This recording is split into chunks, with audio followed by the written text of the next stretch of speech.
Um, we have our last few days of class. I've given it some thought, and the material that we have to cover that we have scheduled for today and tomorrow, I'm just going to knock out today. So that means tomorrow, what I'm going to do is I'm going to spend some time doing kind of practice problems for this material, and really kind of open up tomorrow, which is Wednesday, as like review part one. So what I'm going to do is the first part of tomorrow, I'll just go through some practice problems over this content that we're about to cover, which is oxidation and reduction. And then what I'll do is open the floor to any questions and use it as an opportunity to begin reviewing for the final exam. I'm going to again use Thursday as a review for the final exam. I'm in the process of finalizing the final exam. I'll get you the details on the numbers, like numbers of questions and where they're coming from. It is a cumulative exam. So I think a really good place to begin your study is to look back at the old exams and old quizzes. You know, if I were to say, well, or if you're asking the question or thinking about, well, what should I start studying first? I would look at my old exams. And then if you're like, okay, well, I feel like I know all of those old exams, I can answer them backwards and forwards, then I would say, okay, move on to your quizzes. And once you feel good about all of those, then move on to like independently look at the PowerPoints. All of those PowerPoints are supplemental and they can help you answer those questions on the exams. Like if you're unsure about an answer option, you can look obviously at those PowerPoints and try to come up with an answer. But at any rate, what we're going to be talking about today, and like the last, I guess, basically what in summary, what I just said, the last bit of new material will all be today. There will be an extra credit opportunity. Hopefully, I'll let y'all know it's either going to be tomorrow or Thursday. I'll let you know to this evening if it's going to be tomorrow, probably before 6 p.m. And then if it's not tomorrow, then I'll let you know that yes, it's going to be on Thursday. So I'm going to have those, and I have not imported or I have not brought the extra credit points into your overall class grade or anything like that. I'll be doing that probably on Friday. But the last bit of new material that we're covering is today, and that is over oxidation and reduction. Now, oxidation and reduction is a very, very central part of any study of chemistry.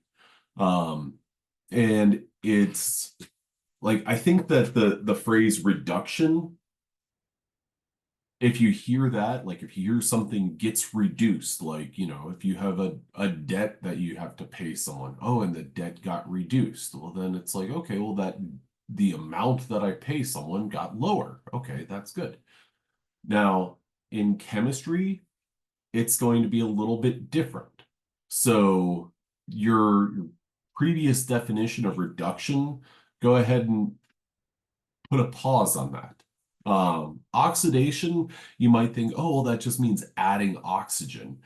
And you're not too far off by some definitions, but for this, you know, we're going to have some slightly different definitions for oxidation or what you might anticipate oxidation or reduction means. So we're going to have to kind of adapt to that.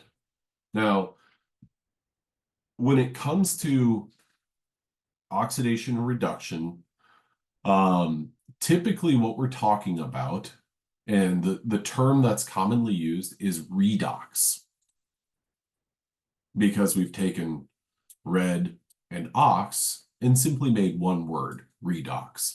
It's kind of funny because we'll typically say oxidation or reduction. Those two words are following the trend of the alphabet. O comes before R, but then we, you know, to put it as like it's almost like the marketing team got together and said, well, ox-red isn't really a word, redox flows better, so we're going to call it redox. Now, redox reactions are really important to metabolism. So anytime you drink something, eat something, your body's undergoing redox reactions. Now, redox reactions consist of transfer of electrons, whereas acid-base reactions, which we've all previously talked about, involve transfer of protons.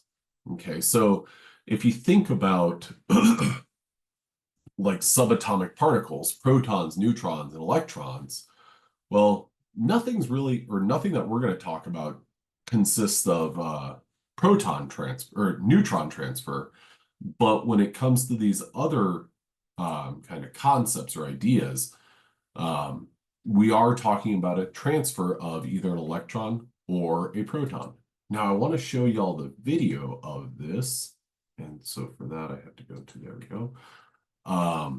What does electron transfer look like as opposed to proton transfer?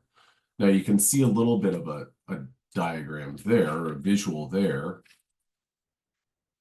But let me just,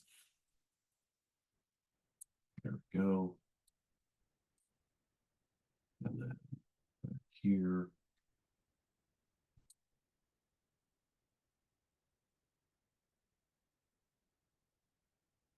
Okay, so first we'll look at an acid-base reaction.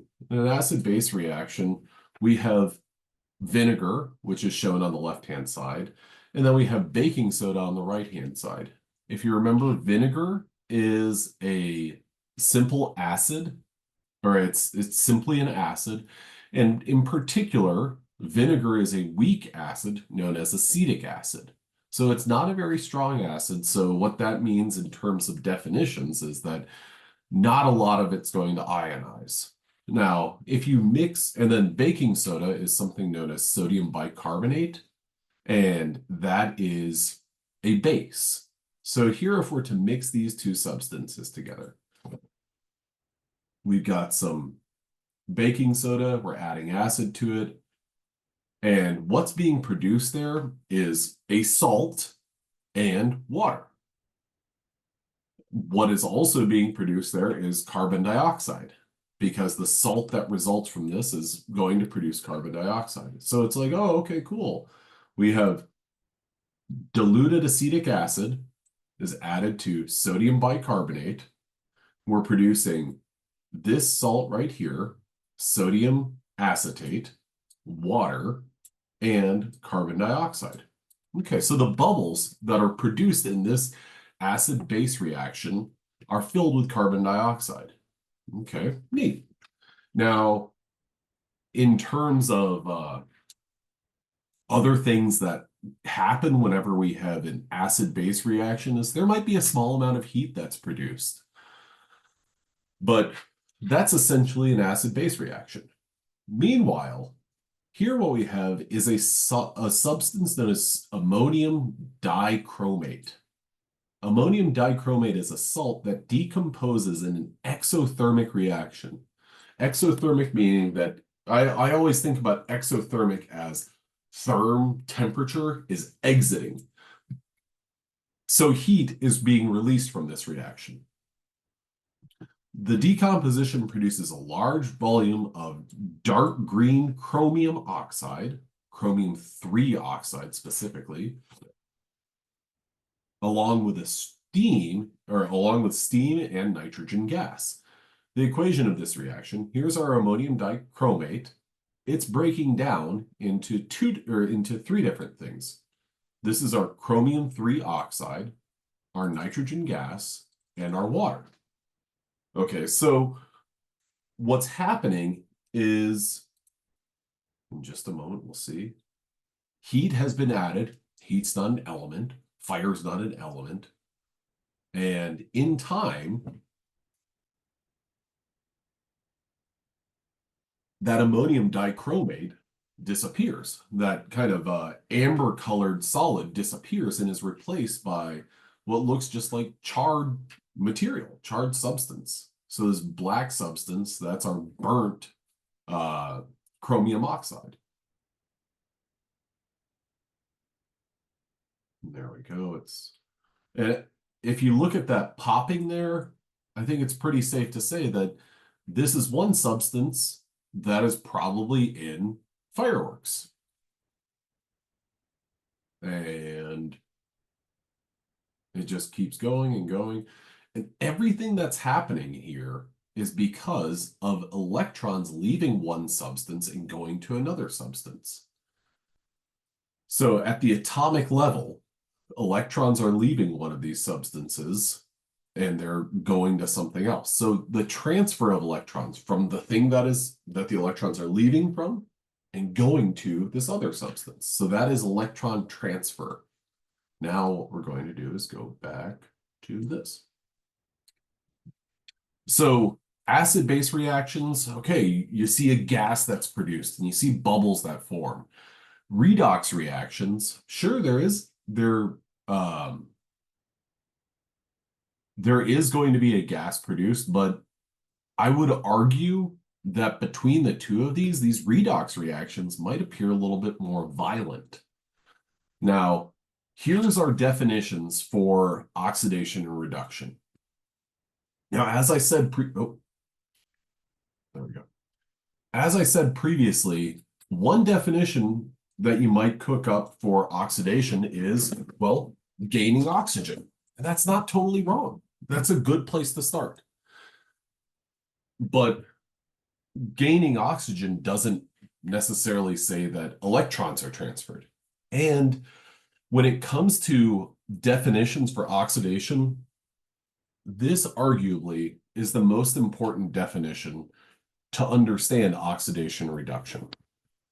The loss of electrons.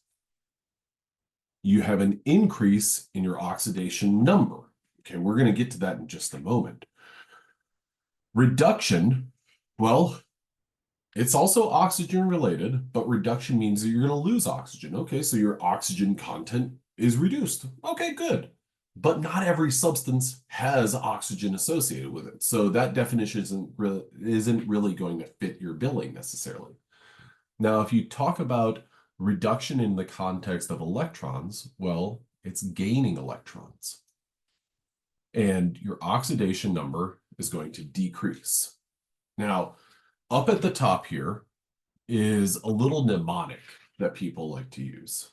Now, I think everyone has an idea of what a mnemonic is. It's really just kind of a learning tool or a memorization tool. The mnemonic that is commonly used to get an understanding of oxidation and reduction is Leo the lion says grr. Now, you might look at this just as I did whenever I took Gen Chem and see GER and think to myself, well, that's not how you spell grr. Everyone knows that you spell grr, GRR. But this is an example of, okay, well, for our demonstration, we're not going to spell it that way. Okay, now this is a useful tool, but this is the sort of thing that might stand out as like, okay, I can learn that, I can memorize that, but I don't really know what that means. Well, I'm going to tell you. The L stands for loss. The E stands for electrons. And the O stands for oxidation.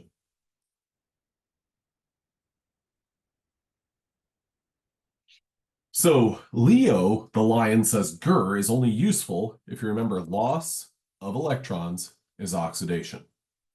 Now GER, gain, GAIN, gain of electrons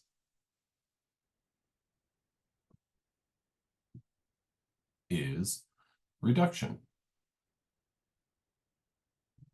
Now, this is the place where it gets kind of confusing because whenever I think of reduction, I think of loss, I think of something being depleted, something being reduced. gain of electrons is reduction, that strikes me as odd because then I'm like, well, how can you be gaining something and it being reduced? Well, the reason is you have to think about what is it gaining? Well, you're gaining an electron. So what's being reduced is your oxidation number. Now, we've talked about oxidation numbers, but rather than refer to them as oxidation numbers, we refer to them as charges.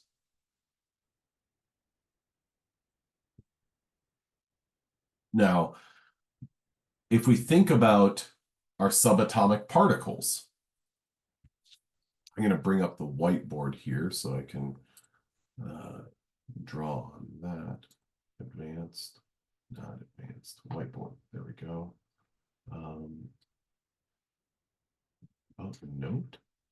No, I don't want to do that. I want share, opening whiteboard. Yeah, I do want to continue. Okay. So let's go. Okay. So my name is Joel. And if I'm going to write a chemical reaction with myself or my name plus an electron. In this,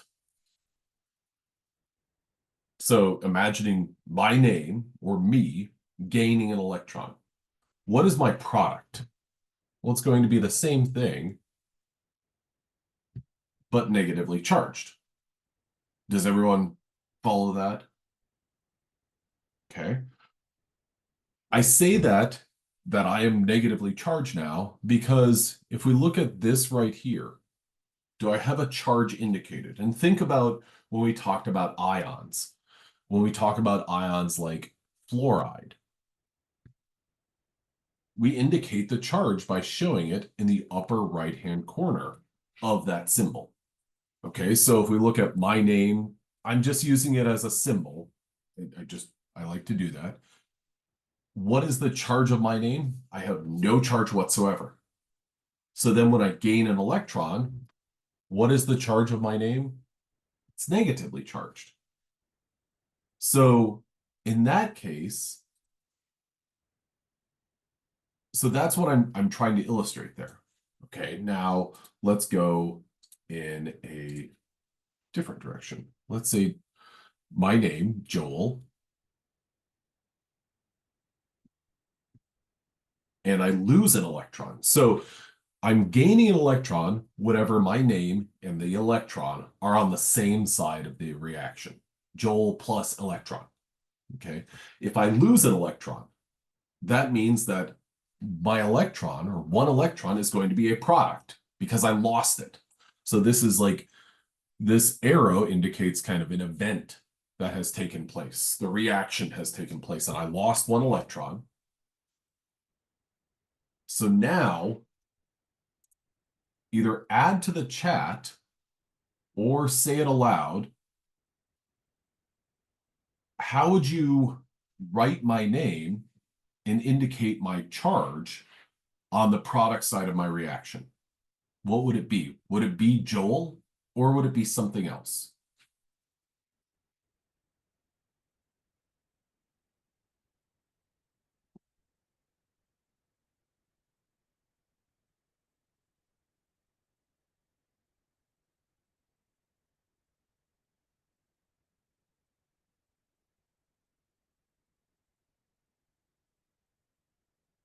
Perfect. It would be Joel positive. That's absolutely right.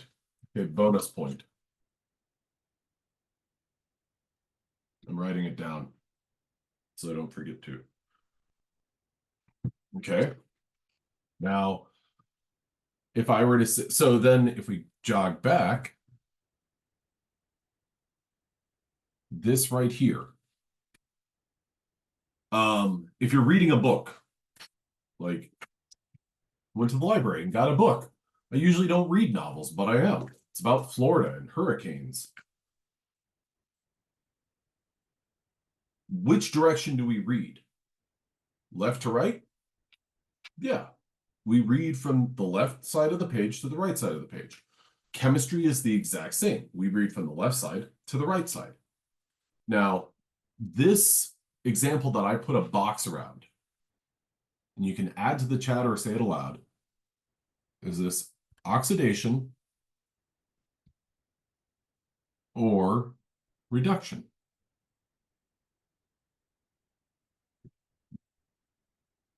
There's going to be a bonus point involved.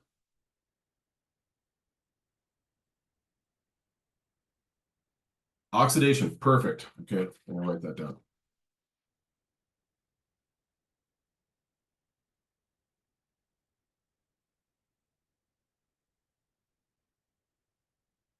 So then if we go this way, X plus an electron yields, what's that going to yield? What's that going to produce?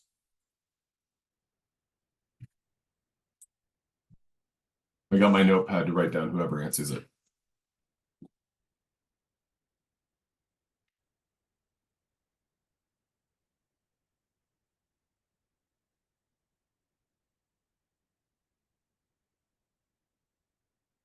Perfect. Madison, great. So exactly. Oh, doubling down. Good job, Javion. Okay. So these are just models where we're taking like a symbol and we're adding or losing an electron. When you gain an electron, like what you're doing here, what happens to your reactant is it gains a negative charge. The example that I always like to think about is the element of lithium. Lithium has 1, 2, 3 protons and 1, 2, 3 electrons. Now, lithium likes to form a Li plus 1 ion. So what that ion looks like is this right here. We've got 2 negative charges, 3 positive charges. Well, this cancels this out. This cancels this out. And so we're left with 1 positive charge there. Okay, now we're going to switch back here, share. Now, if you can understand that and understand the reduction is gain, reduction of electrons is gain, or loss of electrons is oxidation, you're going to be in good shape. And writing it and understanding it as a reaction is going to be very helpful. Now, another mnemonic that people regularly get, especially in the state of Texas, where the oil and gas industry is a huge part of everyone's life, OILRIG,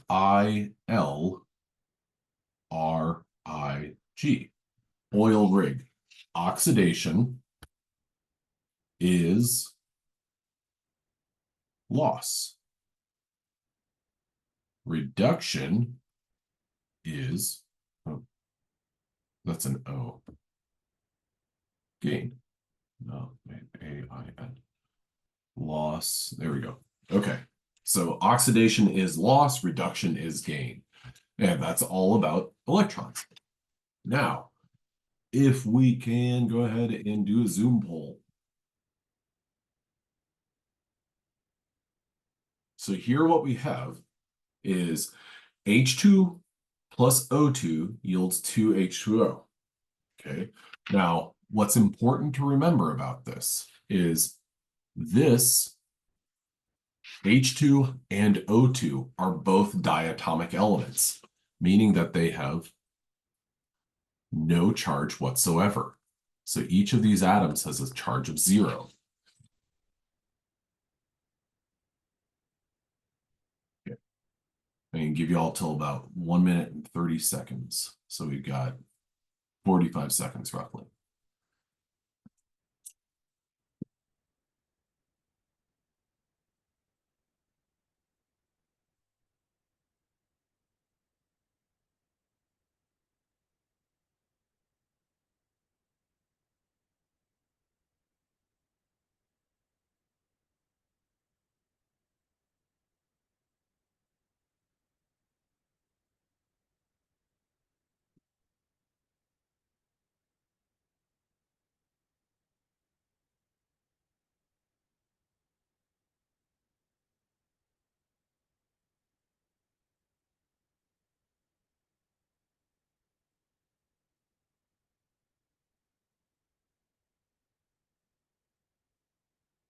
Okay, I can go ahead and stop the poll right there.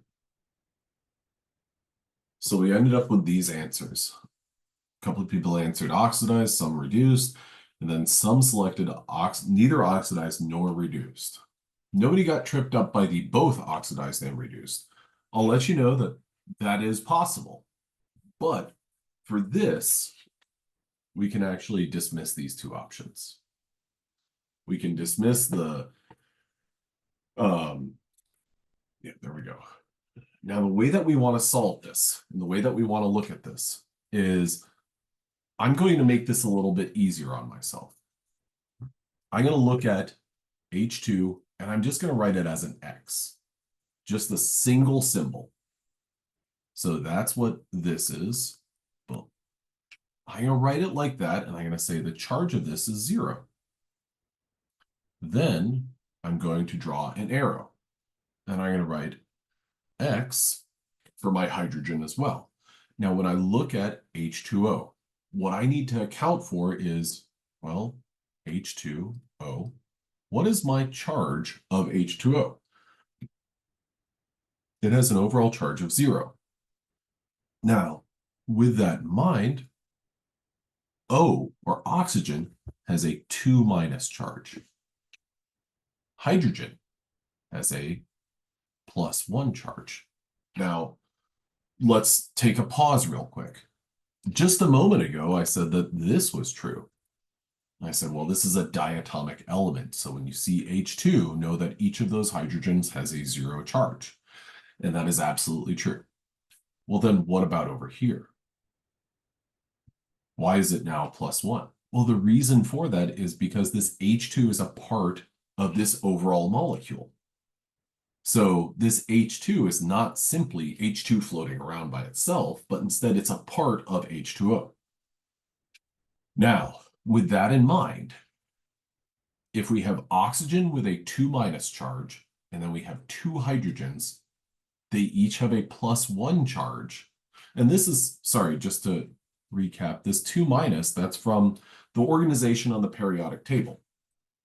Anytime, and whenever you look at the periodic table, you can remember fluoride likes to be -1. That's the common ion. Oxide is -2. That's the common ion. Okay, so oxygen is 2- here. We've got 2 hydrogens that are each +1. So what I'm going to do is I'm going to say X is plus. Okay, so my balanced chemical reaction, or my equation that I've written here, is 0 and +1.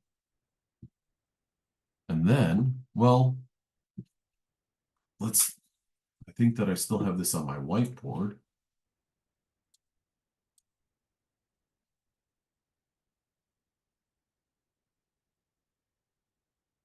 Right here. So here we had Joel yields Joel plus an electron. So that is an example of, well, Joel losing an electron. Therefore, it is oxidized. Here we've got the same thing. This is plus an electron. So our correct answer was A, oxidized. Now, when we use symbols, I feel like it's a little bit easier to follow. But then when you start using chemical symbols, it's a little bit like you're applying this concept. So think about your first level. You're trying to figure out, do I understand the concept? And then you're trying to apply that concept. So in the event that you answered something other than oxidized here, and you're like, don't get demoralized or anything like that. That's part of the battle there. Okay. Now, oxidation numbers. I've talked about these, generally kind of referred to them as charges. The rules for oxidation numbers are as follows. An atom in its elemental form has an oxidation number of 0. So if I write sodium, Na, and I say, oh, I have an atom of sodium, it has a charge of 0. A monatomic ion has an oxidation number equal to its charge. So if I say, oh, I've got a sodium ion, Na+1. So the oxidation number for this is 1. In compounds, Hydrogen has an oxidation number of +1, and oxygen has an oxidation number of -2.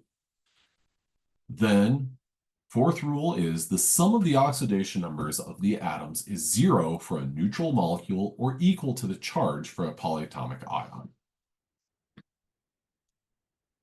which is what we saw illustrated here for water. Okay, stop sharing, new Zoom poll. What is the oxidation number of oxygen in O2? And you can toggle back and forth from the previous slide in this one. This is O2 as a diatomic element.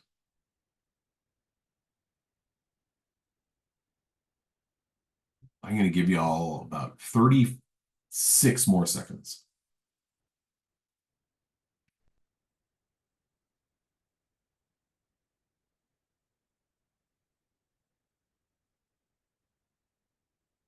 $24.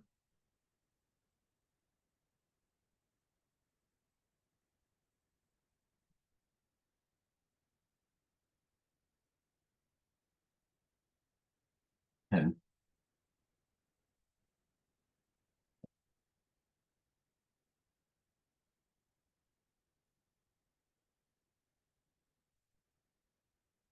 Okay, so we had a couple of answers, -2, +1, and 0.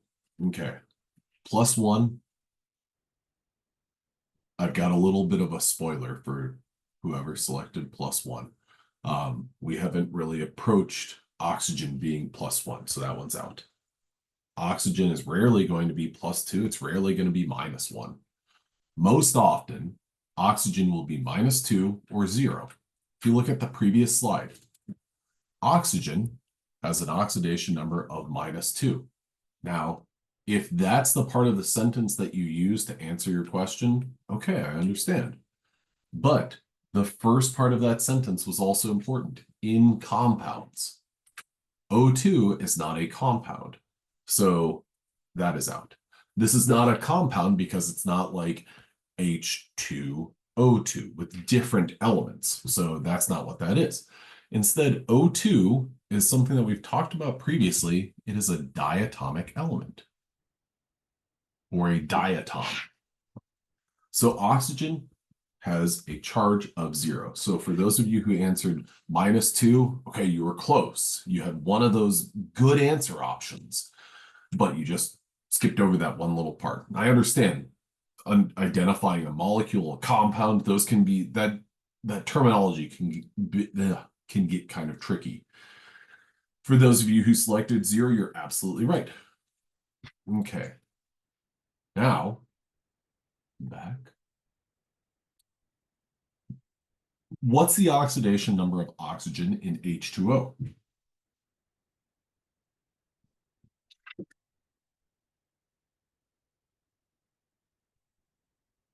Okay. We're waiting for the 7th person. If I see that 7th answer, and it is correct. No! Okay, I didn't answer. Okay, I'm just going to stop right there. Okay. What is the oxidation number of oxygen in H2O? Okay. Our best answer options are -2 and 0. We just talked about oxygen and its charge. We said that O2 has a charge of 0 because this is oxygen in its elemental or its diatomic state. That's the way that oxygen likes to basically pair up with things. O2 with an overall charge of 0. In a compound, however, in compounds, oxygen has an oxidation number of -2. If this right here is in its diatomic or elemental state, this is an example of a compound. H2O is a compound. Yeah, it's just water, but just water can be a compound. So that means that's out. B And the other answer options, I'm not even going to approach because nobody got them. Nobody selected those. 6 of us selected this one. 6 of 7. Great job. Okay, I'm going to stop sharing. And now I'm going to proceed. Okay, so identifying if something gets oxidized or reduced is valuable. Now, oxidizing agents versus reducing agents. This is tricky because if you basically, whatever gets oxidized is a reducing agent, and whatever gets reduced is an oxidizing agent. Those two things, so if I say X plus A yields X minus plus A plus. Okay, here what we have happening is we have two reactants, X and A. Those two reactants, they are both neutral. Now on our product side, X is negatively charged. So what does that mean? What's the difference between X and X minus? Well, X gained an electron. Now, that is what's known as a half reaction. So if we look at that reaction right there, X plus A yields X minus plus A plus. If X gains an electron, where did it come from? And either add it to the chat or say it aloud. There's a bonus point involved.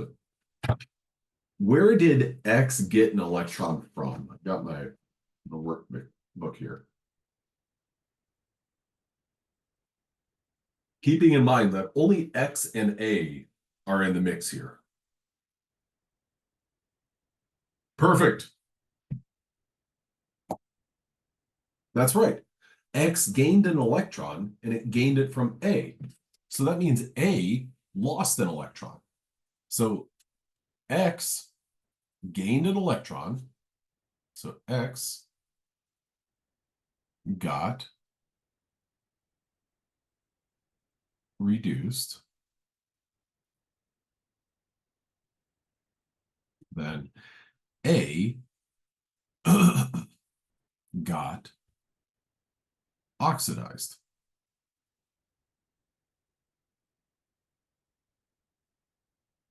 Okay, so that's the first part of the battle. The next part is to identify which is your oxidizing agent and which is your reducing agent. An oxidizing agent is reduced, gains electrons. A reducing agent is oxidized and loses electrons. Now, with that in mind, which of these, X or A, is the oxidizing agent and which is the reducing agent? Add this to the chat.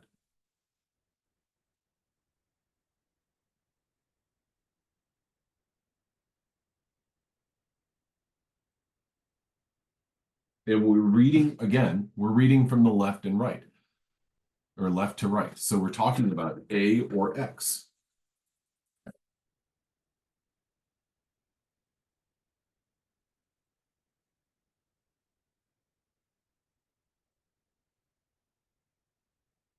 So my question is, which is the oxidizing agent? I'll go with that. That's one question. Is it X or is it A? The oxidizing agent is the one that gets reduced, so that would be X. Absolutely right. Okay, so now let's go ahead and apply this when we're looking at this question. But before we do, let's jog back a second. Here's our question. In the reaction, H2 plus O2 yields H2O. Hydrogen is A, oxidizing agent, reducing agent, both oxidizing and reducing agent, or D, neither the oxidizing nor reducing. Now, we talked about this earlier. In the reaction H2, hydrogen is There we go. I'm gonna leave this up for, let's see, a couple of minutes. Not really minutes, but you know.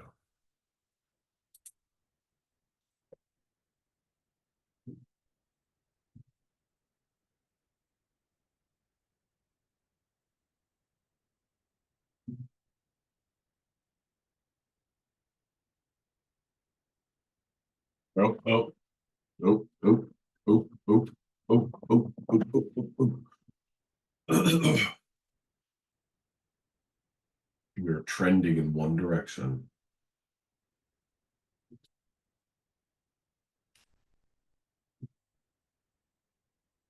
15 more seconds for our sixth and seventh people to participate. I don't know what's going on with the people who do not participate. I hope they're okay. I think they are. Maybe the keyboards are not working. Or their mouse. 5 seconds. Okay, done. Okay, so the selected answer is that hydrogen is the reducing agent. Let's go back and see about this. We said previously that hydrogen is oxidized because we read from the left to the right that hydrogen went from 0 charge to a positive 1 charge. Still true. So if hydrogen is oxidized, then indeed it is the reducing agent. Great job, everyone. Okay, now what we're going to see is a metal reacting in an acid. We watched this video before. It was a magnesium strip. You drop it in some hydrochloric acid or an acid. This right here is the common way to represent an acid because that's something is donating a proton. And we're getting this aqueous magnesium and hydrogen gas. Okay, so then the question is, which is going to be oxidized? Okay, so I think yeah, I did not do that one as a poll. Which of these is going to be oxidized? We have magnesium that goes from Mg nothing to Mg2 plus, which is oxidized, or is it H plus that gains electrons? And that's which species gets oxidized. Okay, so oxidation is lost. So magnesium, reading from left to right, magnesium goes to Mg2 plus. So that is the species that gets oxidized. Now, this has some other answer options that are a little bit deceptive and a little bit tricky. But one of the important parts that will help you out is you understand that you read from left to right. So if we're talking about something getting oxidized, we're looking for something on the reactant side of our reaction. So we're looking for Mg or H plus. So we're not looking for Mg2 plus. Similarly, we're not looking for H2. So we're really down to our two reactants, Mg or H plus. And we can see something go from X to X plus, in this case, X2 plus or plus 2. That is our species which gets oxidized, magnesium. Now, which is reduced? Okay, we've got solid zinc.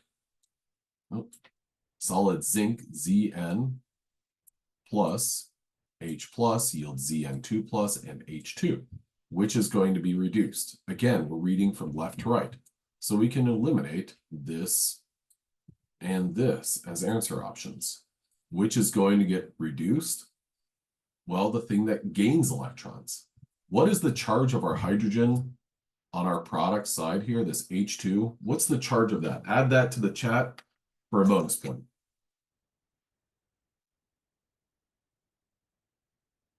Perfect.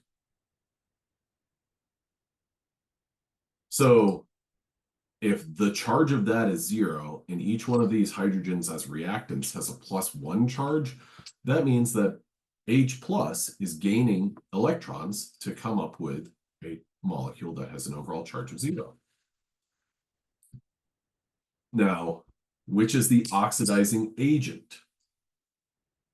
Okay, so we have to think about this as which substance goes from, or sorry, which substance gets reduced and which gets oxidized. Okay, now again, we're looking at this as left to right. So we can dismiss Cu2 plus, we can dismiss Ag. Which one is getting reduced? Well, Ag plus gains electrons to form Ag. So that is reduction. Or that is the substance that gets reduced. Therefore, Ag plus is our oxidizing agent. Whichever substance gets reduced, that is your oxidizing agent. I think one of the most important things that you have to know about these sorts of reactions is you are focused on reading this from left to right. Because if you decide, well, if I read it left to right and then I read it right to left, well, then I can't answer that question. These questions have answers. And this arrow right here tells you we're reading from left to right. Now, which is the reducing agent? Okay, your reducing agent is the species that gets oxidized. Zn, no charge to Zn plus. So what's already highlighted? Zinc is our reducing agent because it is the species that gets oxidized.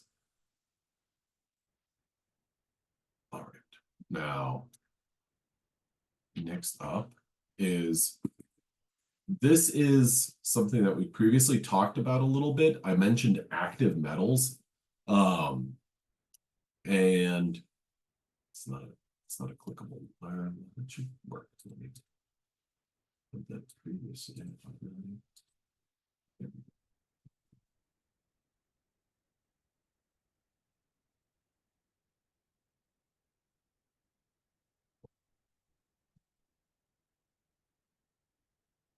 So here what we have are metals, and they will react in different solutions.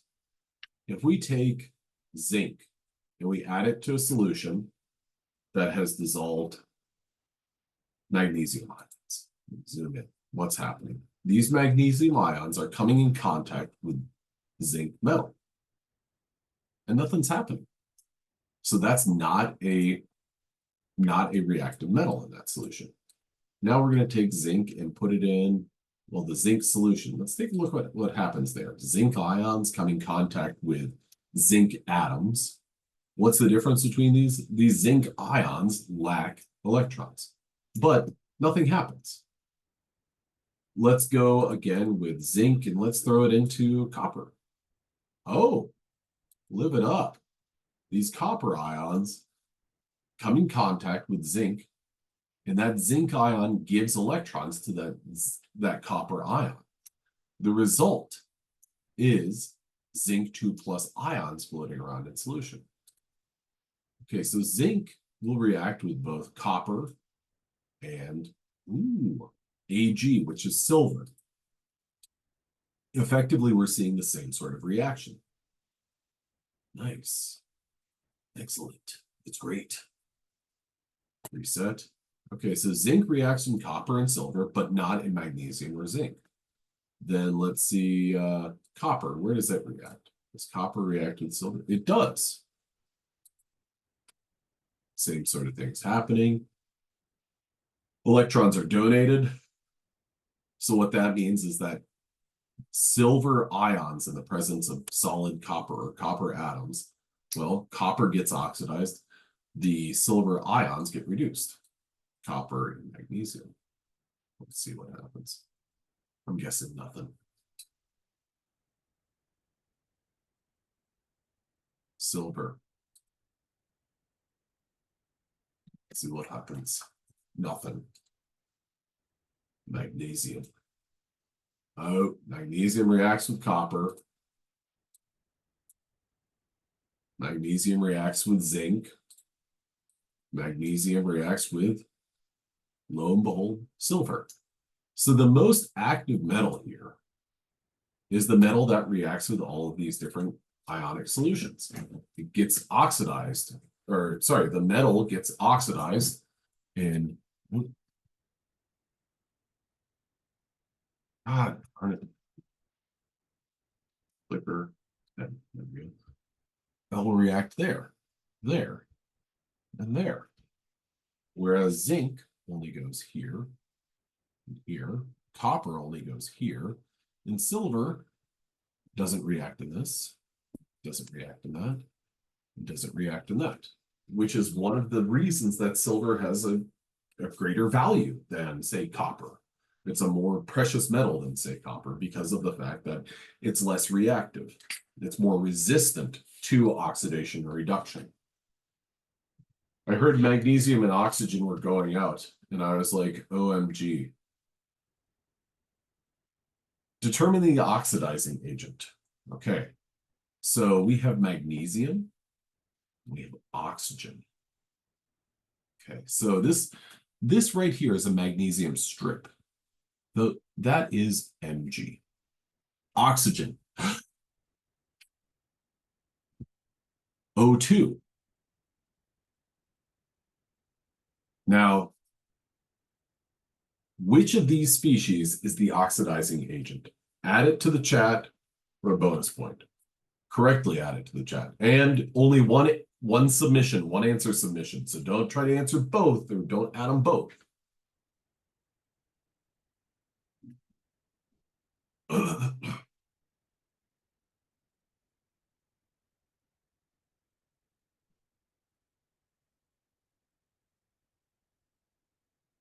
Okay, I've got to vote for oxygen.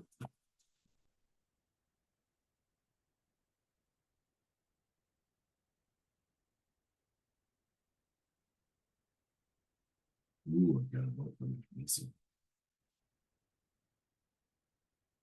We've got 2 votes for magnesium.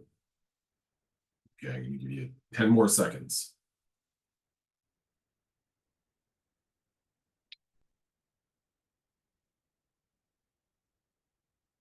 Done. Okay, so we got magnesium plus oxygen, Mg plus O2.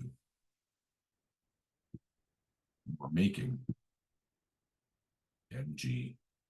And I know that it's MgO because magnesium likes to form an ion that is +2. Oxygen in a compound has a charge of -2. So those two will cancel one another out.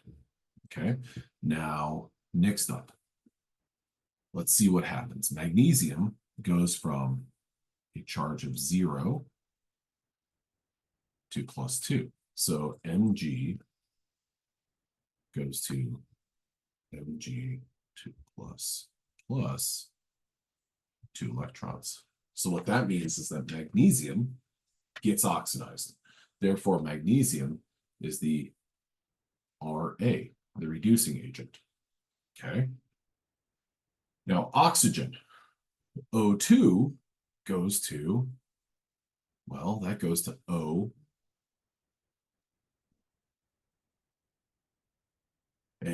or 2. I put a 2 out in front of here just to balance it.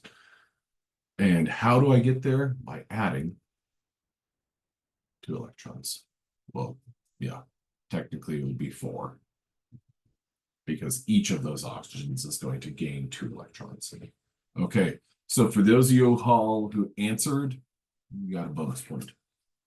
But our correct answer is that oxygen is our oxidizing agent because it got reduced. It gained electrons. It had electrons on the reactant side of my reaction. So